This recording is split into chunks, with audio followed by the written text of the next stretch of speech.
Starting work on any large project is always going to be a very time-intensive process.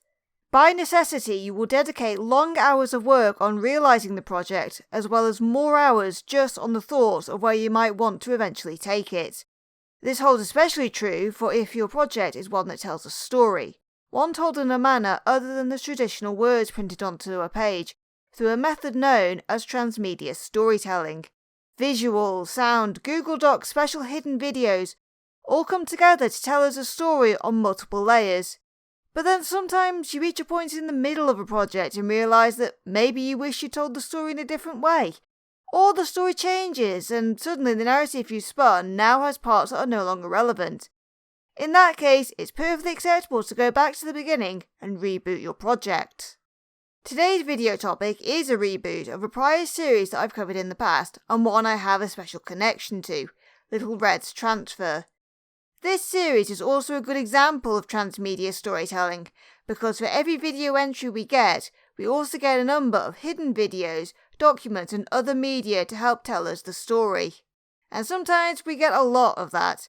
There's a reason why Vessel of Notion, the second entry in the original series, got one of the longest videos I've done on one single topic up until this point. For those unaware, Little Red's Transfer is an analogue horror series made by Aquanta Films, dealing with a now defunct American brand that started as a place with frozen custard before expanding into other types of amusement and becoming a popular and widespread brand across the United States. The series is named for the fact that most of the footage we are watching are old VHS or other analogue type recordings that have been moved onto a digital format, thus we are watching a transfer of Little Red's content. This still remains true in the reboot version, although given that we're not that far into the reboot's material, we don't yet know how much of the same story is going to be told yet. Although many of the previous pieces, such as Illusion Plus Entertainment being the owner of the Little Red's brand, are still in place. Although I do have some clues about what's coming up next, something I'll be showing off towards the end of the video, so stay tuned for that if you're curious. Anyway, right now the concept we've had go public isn't that scary, so if you're not someone who enjoys the scarier bits of horror, this is probably a safe one for you to watch. We're just going to be skipping through what we do have, and I'll be pulling out the details so we can set ourselves a foundation to build upon for when the next big installment releases. I won't really be making too many solid theories either, as I don't think we've had that much detail yet. Also, there's every chance that I've missed some extra document or video, so apologies if I do miss something. If you know something I've not covered related to the reboot, do tell me in the comments and I'll add it to my pinned comment to cover in the next Little Red's video. And make sure to check that pinned comment first, I might already know about it. Anyway, as always, if you're ready, then let's get started.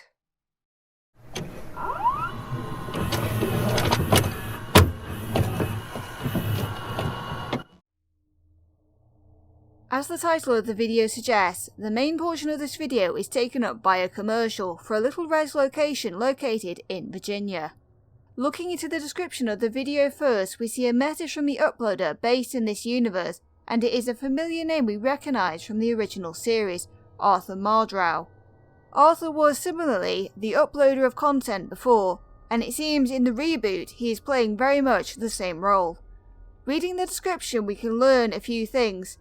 Firstly, the location advertised in this commercial was located in the Virginia Beach area of Virginia, set inside of the Wavedon Mall.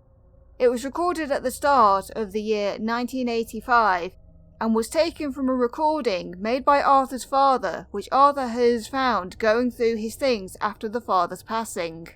We then get some information about the song used in the commercial, that being a track called Better With You, performed by a local mall band known as Bring Me to Angels, with two of the members of the band being named, the guitarist Christopher and the lead singer Cruz.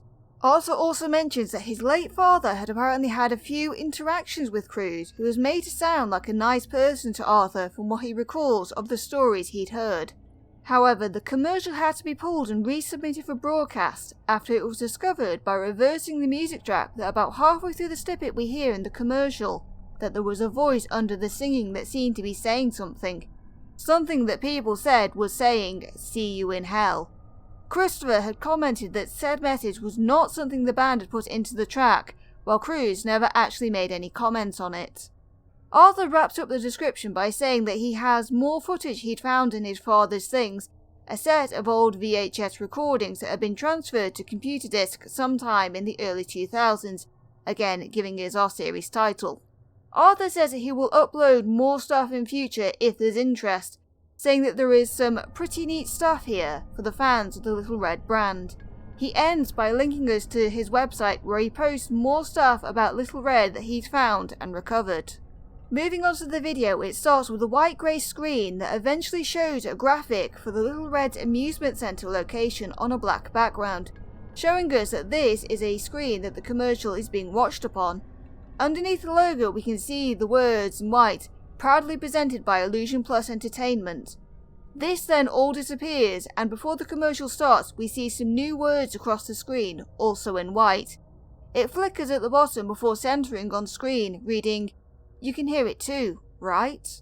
Then the commercial itself begins, with a rotating zoom into the centre of a 3D model of what we can assume is the outside of the centre, into some real-life footage depicting a giant Ferris wheel inside with Little Red's face upon it. During this portion we switch from watching the commercial on a screen to getting what seems to be actual footage of the recorded commercial. We then get to see another logo for the amusement centre, with just red this time, one that resembles the ones we've seen in the original series.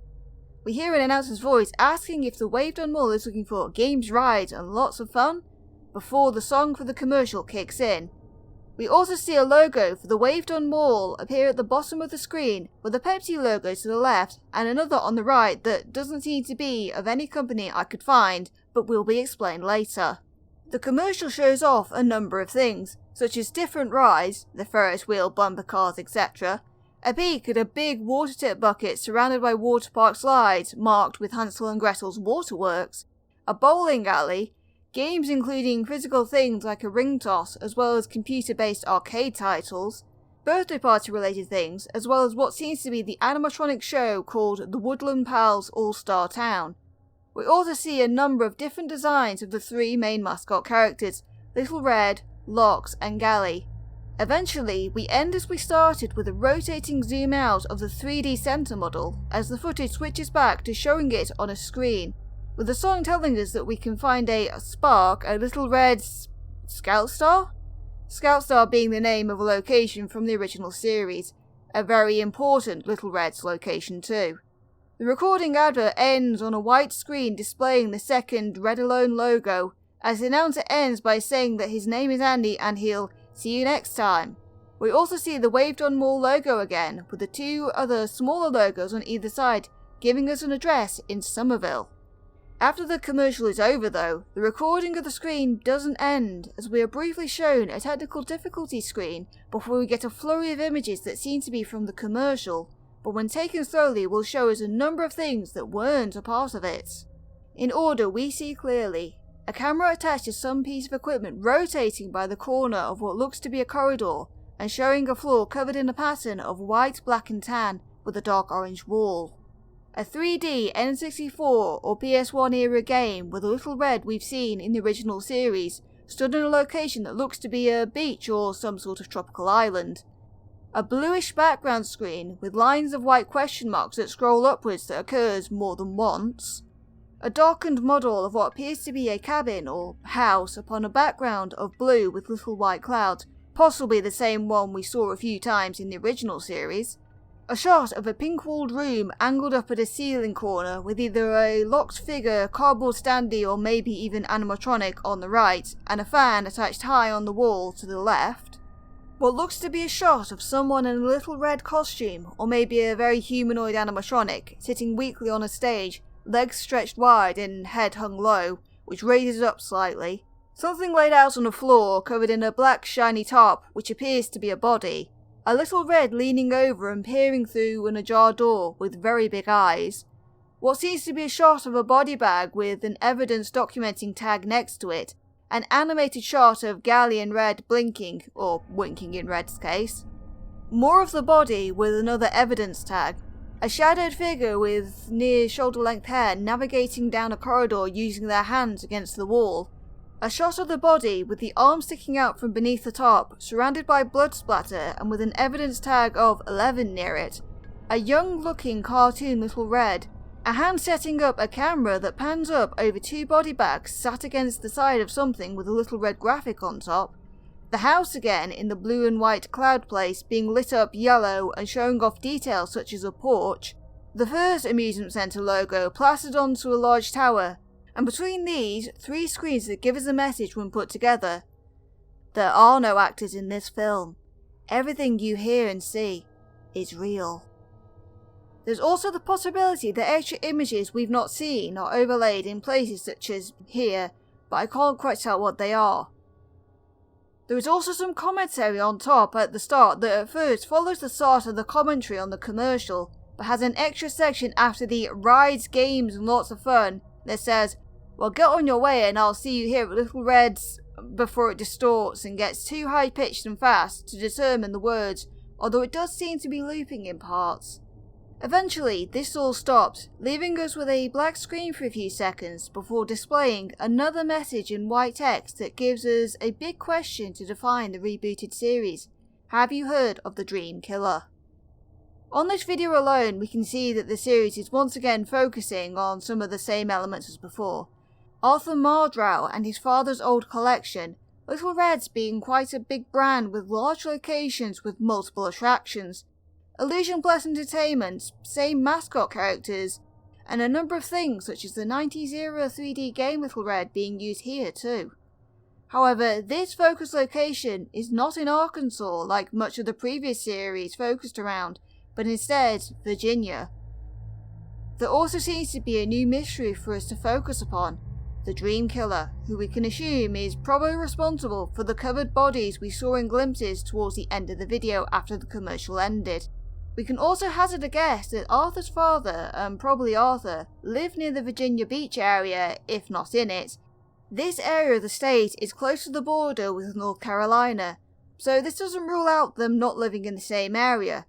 Even if the commercial is more of a local commercial, if Little Red really was as big as it appears, then chances are it could have been slated to run in nearby areas of the neighbouring states too. Looking at the description of the video once again though, we can see the link for another video which we can follow to find the next thing we're going to talk about. Following the link we find another short video, this time unlisted. Again, the title of the video tells us what we're going to be watching, this time a broadcast. A news broadcast to be precise, although it does seem to be made up of clips of 3 separate coverages of Little Red. The main news programme, a radio broadcast, and what might be the VT of the report from the news team, or maybe another programme on the controversy. In it we see that the commercial we've just watched in the previous video was coming under some controversy, as was mentioned in the description for that video, although it seems that this controversy was linked up with something else that was currently gripping parts of the Western world at the time, the Satanic Panic.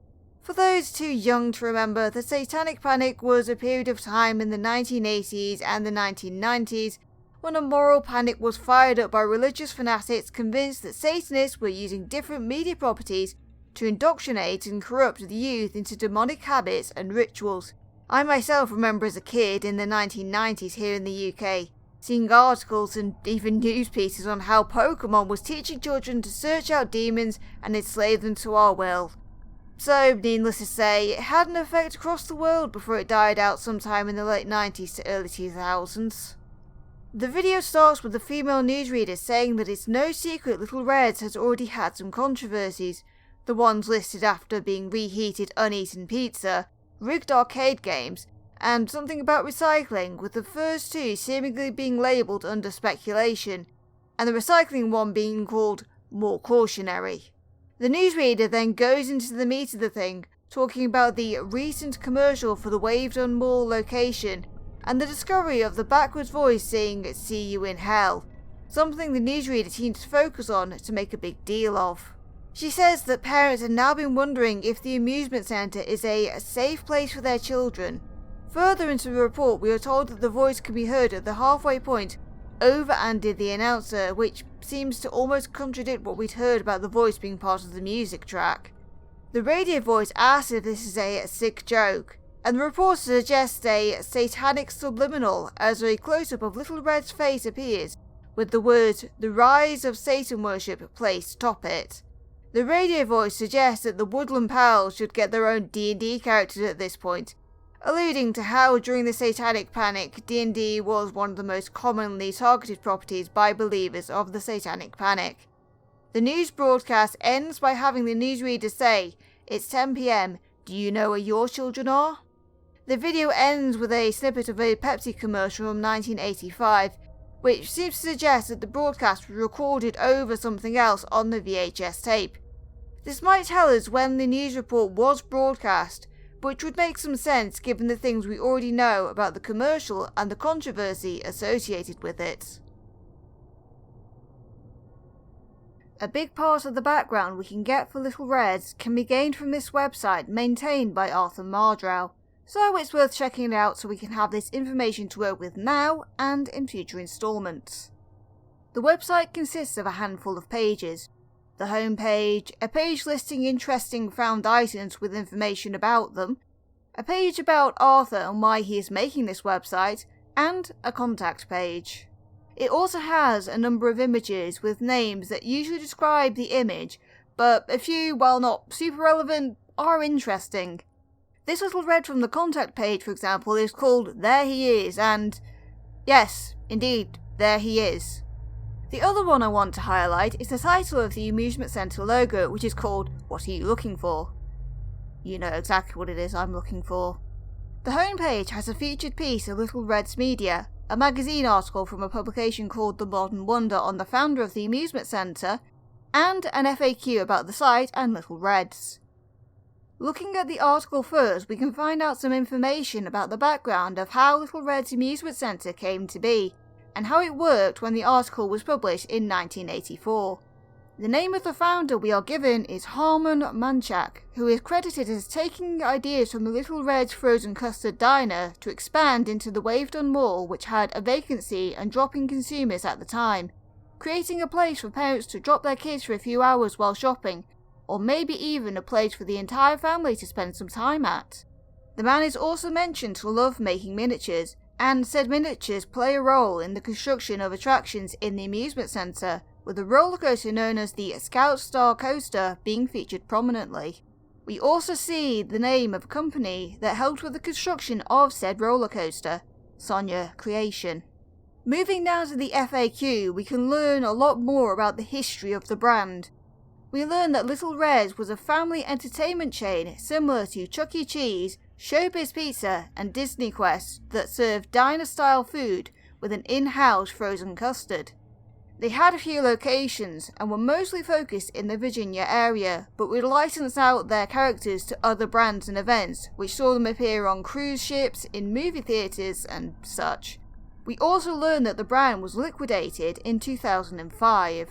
Next, we learn a little about the Woodland Pals too, consisting of a main cast of Little Red, Lox the Golden Bear, Gally Goosewealth, and the pig trio of Brooks, Haley Hay, and Sticky. However, there were other recurring characters in the universe that included the likes of Hansel, Gretel, Big O Jack, Hopper the Hare, Todd the Tortoise, and Humming Humpty, who was noted to have been removed at some point for being the children's least favourite and noted by parents to be scary. Then, alongside some questions about merch and contacting Arthur, we get one question that asks who the creator of Little Red and his friends is, to which the answer is Harmon Manchak, the same man who is covered in the magazine article above. Moving on to the page of Little Red's media and interesting items known as Lost and Found, the top of the page starts with the Defunct commercial video, which we've already seen and covered. The second item is a photo of something from a convention that took place in 1983, an audio animatronic showcase for Piper the Rat, who seems to be a rodent animatronic sat in a bathtub. The showcase was from Sonia Creation LLC, who is said to have worked on all entertainment installations at Little Red's amusement park and adjacent locations. This particular animatronic was said to be part of an indoor attraction, probably dark ride, that resided in Hansel and Gretel's waterworks. We also get the name of 3 other companies Sonia worked with: Roots, Barley Tales, and Hilm. That last one seems to put a company to the second logo we saw next to the Wave Done More one in the commercial earlier. Thirdly, we have a little animated image of a cereal box from Kellogg's for a cereal called Little Red's Custard Clusters, as well as a photo of the box as part of a set of breakfast items on a table. Amusingly, the picture of the box alone is titled Stale. From the information Arthur gives, we learn that the box is from 1990, was a limited edition item, and that his father kept a sealed box from then, and are given a blurb from a breakfast catalogue for the cereal. It sounds like the typical sales pitch a company would put out to sell their product, with mentions of Little Red and the Woodland Pals. It ends by mentioning that with purchase there is a chance to win tickets to the Wave Done Mall, Little Red's amusement centre. The section ends by listing that distribution was done by both Illusion Plus and Barley Tales. Next we see an entry for Little Red's lunchbox with the title noting that it was found, with the following text being a very short little sentence about it being an iconic piece. Distribution is listed as being both Illusion Plus and Hilm, but the date of origin is noted to be unknown. From what little information we have, this piece could be one that didn't come from Arthur's father's collection, but one that Arthur himself tracked down instead. The picture is titled Rusty, which suggests that the lunchbox is far from being mint condition. Under this is a photo of some folded shirts from the amusement centre, which Arthur notes did come from his father's collection, which he states he might share around the Little Red enthusiasts at some point. The date of release is once again unknown, and the distribution is from both the amusement centre and Illusion Plus. Finally, the last item is an animation frame from an animated commercial for Little Red's frozen custard. The time it ran was in the late 80s, and Arthur notes that it has since become lost media, and aired sporadically on local TV channels in Mason County, Point Pleasant, Virginia. It was about 50 seconds long and was made to promote the bowling alley's new flavour, but was noted to be animated mixed with live action, and had editing Arthur describes as bizarre, seemingly disjointed. Arthur says that his father acquired it in 2008 from an auction sale for an arcade called Hank's Emporium that Arthur had visited when younger, noting that it stood the test of time as long as it could following Little Red's liquidation. Once again, the date of release is listed as unknown. Moving on to the page about Arthur, we mostly get a lot of his backstory. He tells us that he is into many different things, such as comics, open world games, and most importantly, lost media and the preservation of it. He says that he most likely got this from his recently deceased father, whose office space he now has access to, along with all the things his father had collected over the years. And while he had stuff relating to many different franchises, his favoured one was Little Red's. From this, we learn that the Woodland Pals cartoon that aired was a local cartoon, and that his father would spend hours at the bowling alley eating the frozen custard. Eventually, he would go on to get a job at Sonia Creation LLC, so he could work at Little Red's too. Arthur says his father enjoyed his work, but never told Arthur much about it. Even after the brand was shut down and liquidated in 2005, his father wasn't ready to let go of it, and preserved much of what Arthur now has ownership over. It was the box of DVDs with the digital transfers of previously VHS footage that has Arthur the most excited though, and is what he is currently uploading to share with us. At the bottom of this page is a picture of a McNugget Buddy toy, possibly the 1988 one Arthur mentions in the text, with the picture being titled, My Fave Nug Bud. Finally, the contact page is a contact form to send to Arthur in case you've anything to share with him. The page also features another copy of the first amusement centre logo, and the There He Is Little Red that wiggles and jumps when you click on him, and if you click a lot you can essentially get him to hover. Not that that's important, but it is amusing and I thought you might like to know. However, one thing I haven't mentioned is that by highlighting the text on some of the pages you can uncover hidden messages. On the home page, at the top you can find Pay Close Attention, and at the bottom you can find the text Who is the Dream Killer? On the About page, the message at the bottom is You can't go back to the days of not knowing. And finally, the contact page has Other ways to contact me. You can email me. This is like letters, but you can't touch them unless your device is a touchscreen. I will not reply. You can also shout really loudly, Results may vary. 3 of these seem to be tied to the ongoing mystery of the series, and the 4th, not so much. Of course, on the topic of contact, a few people have reached out to Arthur through his email, with people like JT Plays getting back a few images, including one that seems to be a better look at the first shot of the tarp-covered body we saw at the end of the Defunct video. There's also more to find on the Lost and Found page, as under many of the descriptions for each displayed piece is a link, and they link to a series of Google documents. There are 4 documents this time around, and most are fairly small pieces, with the biggest one full of the most information actually being the topmost link. So I'll be talking about these documents from the bottom of the page up, and saving the largest until last. Under the text talking about the animation frame is a link that says Woodland Pals. Clicking it takes you to a document with the title Sunday Mornings and Woodland Pals. The main part of the document is an image that seems to be showing an advert taken from a newspaper or magazine, showing an advert for Woodland Pals Toddlers, which appears to be a spin-off from the main Woodland Pals cartoon, showing that it too followed the babies trend of spin-offs that was popular around about the time of the 1980s, confirmed by the broadcast year in the text underneath of 1988. The ad itself shows off toddler versions of both Gally and Lox, and I think during the deluge of images we saw at the end of Defunct, we also got a glimpse of what Toddler Red looked like in this cartoon, here. The other bits of info we can gain from this document are that the cartoon ran on Sunday mornings on ABC, was classed as a mini-series, and Hilm was involved in the process of distribution or making. Next up, under the caption for the amusement centre shirts, is a link that says The Pink Room.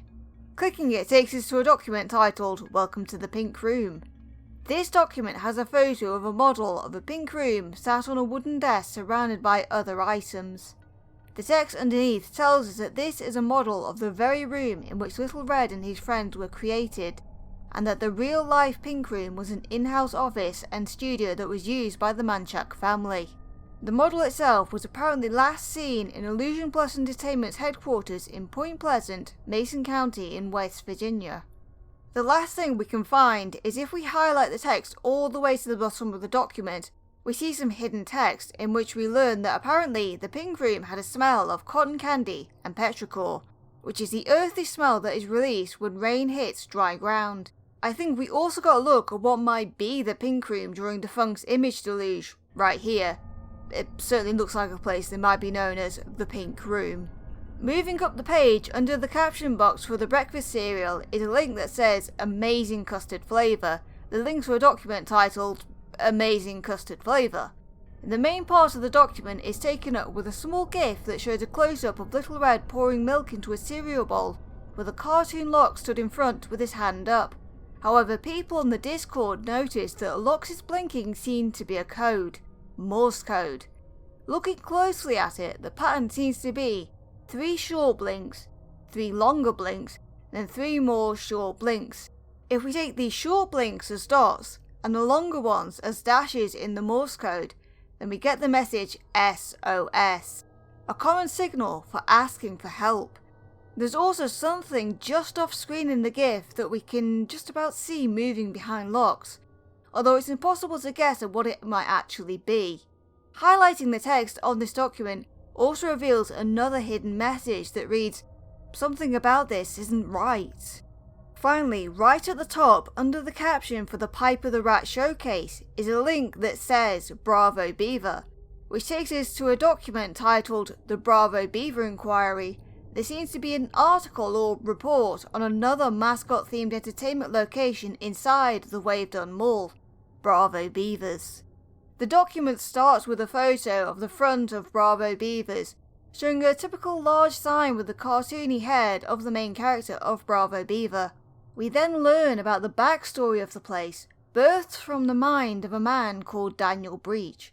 He was first inspired by a class trip to Disneyland and how Imagineers could design characters and scenery. With the uprise of animatronic restaurants, he began researching, visiting Chuck E. Cheese and Showbiz Pizza locations, engaging what worked and how customers reacted to everything. In December 1981, he finally opened his own place, Bravo Beaver's Mini Golf and Fun. The place was an instant hit with the local families, bringing in people for the mini golf, the arcade machines, and the single portrait-style animatronic of Bravo Beaver the waffle-tailed cowboy. However, it is noted that people weren't a great fan of Bravo's clunky movements and his silicone mask face that warped over time. However, the younger kids were a fan, and for Breach that was good enough. However, the Wavedon Mall contained other family-targeted entertainment locations besides just Bravo Beavers. As well as a movie theatre, toddler's playground and another smaller arcade space, was a particular bowling alley that also served diner-style food and was known for their frozen custard, Little Red's. The year of 1984 is mentioned as being the Little Expansion, which seems to be the time Little Red's began to expand its presence within the mall, if we take the prior article on Harmon into consideration. For it is noted that as consumers drifted away from Wavedon and shops began to close, Little Red's began to take over more and more of the mall's space. As the brand's popularity grew, it took over the entire back half of the building. Floors and segments were removed to make room for new attractions, rides, and a big grand animatronic show stage that far outshone Bravo Beaver's own. However, Bravo Beavers stayed put in Wavedon Mall, admittedly with fewer customers, because they had one thing that Little Red's did not: mini golf. Compared to Little Red's, Bravo Beaver's entertainment option was a lot simpler but cheaper, which made it a preferred option for parents to take their children. Bravo Beavers became stuck in the rut of being the cheaper alternative family entertainment option in Wavedon, forever in Little Red's shadow, yet knowing that the bigger brand's takeover of the empty part of Wavedon Mall was the only thing bringing potential customers to the building in the first place. However, it is noted that being seen as the perpetual cheaper option was rubbing Breach the wrong way, and thus a long rivalry began between the two brands, with it being noted that Daniel went to great lengths to try and destroy the reputation of Little Red's amusement centre. After the text, the document ends with one final image. It depicts both Bravo and Little Red together, with Bravo standing behind Little Red. The beaver looks annoyed while the wolf is cheerful, and Bravo is raising his arm, and the shadow of the arm cast behind him has a knife held that it appears he wants to plunge into the back of Little Red. And now, as we finish looking into what we've been given so far, let's take a little step forward into the future of the series. This clip is a sneak peek at the next installment for Little Red's transfer, and was shared with me by Arthur himself, sending me the email you can see on screen now. And while it's short, it does confirm one thing I've been wondering about. Here it is.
As you can see, it feels like this is going to be the remake or retake on the original first Little Red's transfer video.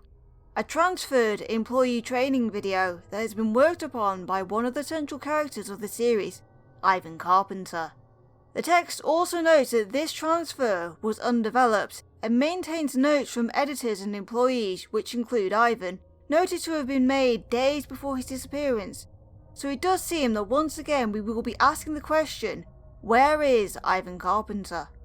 A look at the box for the transferred tape shows us that the tape was the 1985 version and contains 6 different titled sections, with the 6th being partially obscured under the incomplete sticker on the front.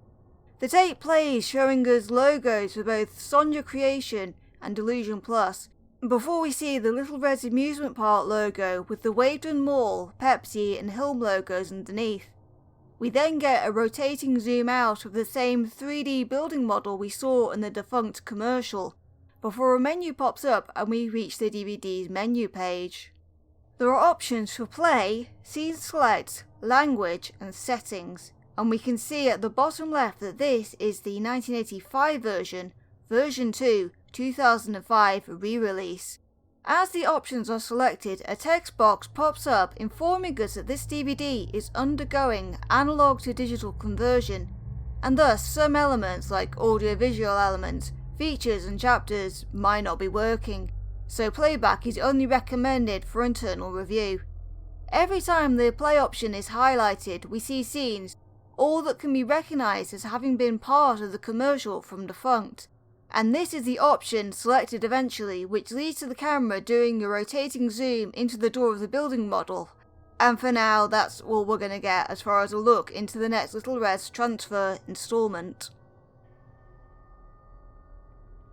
For now, it seems like we're being presented with background facts to help us establish the new setting and details for this rebooted version of the series we knew before.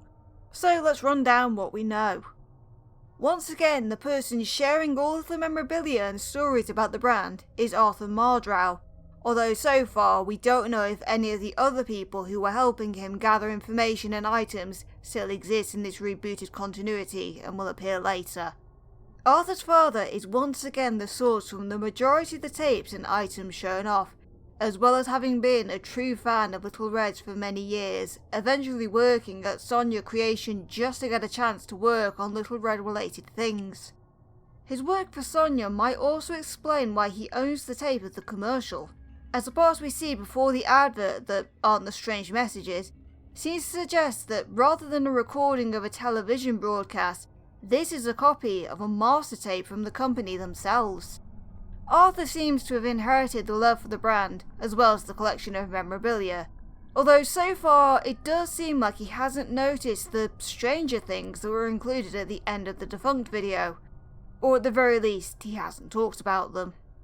As for Little Red's itself, the brand was started by a man called Harmon Manchak, who from what we have read started off with a bowling alley, an arcade place that sold diner-style foods, and a special in-house frozen custard that became a bit of a selling point for Little Red's as a brand. From 1984, Little Red's began to expand into the vacant parts of the Wavedon Mall in the Virginia Beach area of Virginia where they had their location, over time taking over half of the building and filling it with many different types of attractions for the entire family. Harmon is noted to have been a modeller and used this skill to model out miniatures of attractions before they were built, with things being hashed out in an in-house office and studio known as the Pink Room, which is also where Little Red's and the others were originally created. From what we know about the Pink Room though, it's said to have been used by the Manchak family, which suggests that other members of Harmon's family also became involved in Little Red's, Illusion Plus, Sonia, or more. The magazine article we see on the website also shows off a large roller coaster called the Scout Star Coaster that the article described as a fan favourite. We also learned that Little Red had a few locations, but mainly operated in the Virginia area, although the characters were licensed out to other places, such as cruise ships and movie theatres, to make appearances there. By 1985, the amusement centre was well established, and a commercial was released which we get to see in Defunct. However, upon release, a controversy came about when people seemed to hear a voice about halfway through the advert, and upon reversing the music track, Better With You, heard the words "See You in Hell," which caused the brand to get swept up in the satanic panic in the local area.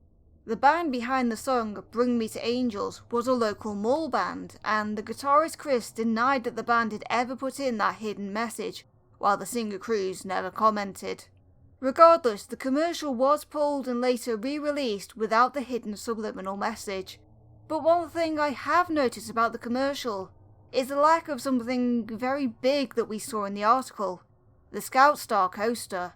Despite having been described as a fan favourite, the coaster gets no real focus in the commercial itself, only really being visible in the background of shots of the giant Ferris wheel, which seems a very strange omission for such a large attraction, unless you count the end of the song ending on Scout Star, where it feels like it should have finished Amusement Centre, which in itself seems like a very strange thing, unless the Amusement Centre has, or did have, a different name at some point.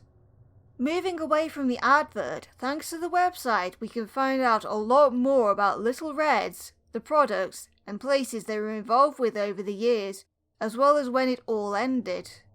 We can find out about a local cartoon called The Woodland Pals, which is where many of the mascot characters from the original series are mentioned, and I'm sure we're all happy to see so many are still around. I know every fan of the series has their favourite out of the Woodland Pals.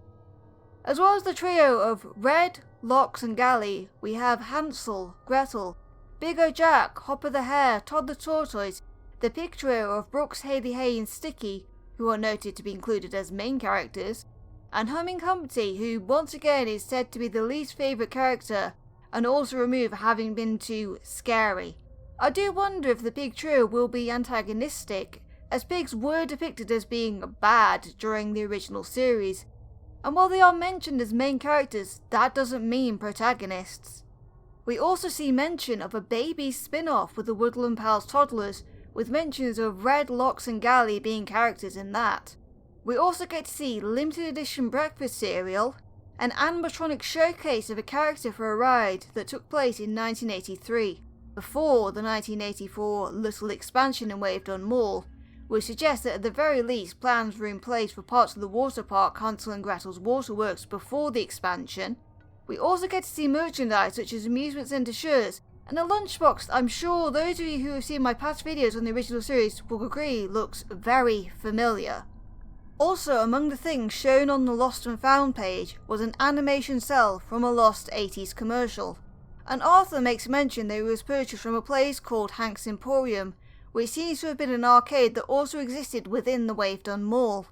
The piece was sold off in an auction in 2008, and Arthur says that the piece stood the test of time as long as it could following Little Red's liquidation, which suggests that it was part of a chain of actions for the place closing down for good. I also recall the mention of there being another smaller arcade space in the Bravo Beaver inquiry document, so I wonder if this was Hank's Emporium and this other arcade was also around in 1981. Speaking of other places within the Wavedon Mall, we learn a lot about another family-aimed entertainment venue that was also located there, Bravo Beavers. While at first Bravo was the brand that made the biggest splash in the area when they opened, Little Reds eventually overtook them by expanding their choice of attractions, making them the better place to go, even if Bravo's was cheaper. Although Little Reds didn't fully step on their toes by never installing mini-golf into their lineup, leaving Bravo Beavers a unique selling point besides being the cheaper alternative destination, Little Red's amusement centre brought consumers to the Wavedon Mall, and thus to Bravo Beavers too, meaning the smaller brand had no choice but to rely on the bigger one to stay in business. From the inquiry document, it is said that Bravo's founder, Daniel Breach, while content at first with having a place that younger kids enjoyed, eventually grew to resent Little Reds and planned to ruin their reputation in some way, although right now we don't exactly know how. Eventually though, he might have gotten his wish, as the Little Reds brand was liquidated in the year 2005. Finally we come to the more chilling side of the story, the one that Illusion Plus might not wish to focus on. As well as the aforementioned controversy with the 1985 commercial, we've been given a question to focus on. Who is the Dream Killer? Given some of the images we see appear after the commercial in Defunct, it seems like whoever it is lives up to their name. We see covered bodies with evidence tags placed near them which seem to be the sort a police camera person would be taking, as well as a few photos of body bags with one image showing two body bags next to each other. We also see the little red performer on stage sitting limply and raising up their head, and if this is a costumed performer instead of an animatronic, it seems like something has happened to them given their collapsed position leaning against the stage's back wall. There's also a peek at a person moving quickly down a corridor with their hand against the wall, almost as if they're either running to or from something, which could be someone fleeing whatever happened to cause the deaths of the covered bodies. We also know that Daniel Breach was planning to try and ruin Little Red's reputation, and from the sneak peek of the next installment, we know that Ivan Carpenter went missing shortly after working on a transfer of a 1985 training tape to DVD.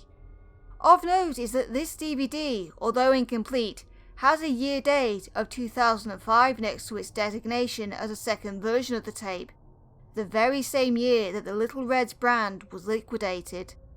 We can see the transfer of the old tape as being the sign of money issues which required the company to keep using 20-year-old training tapes.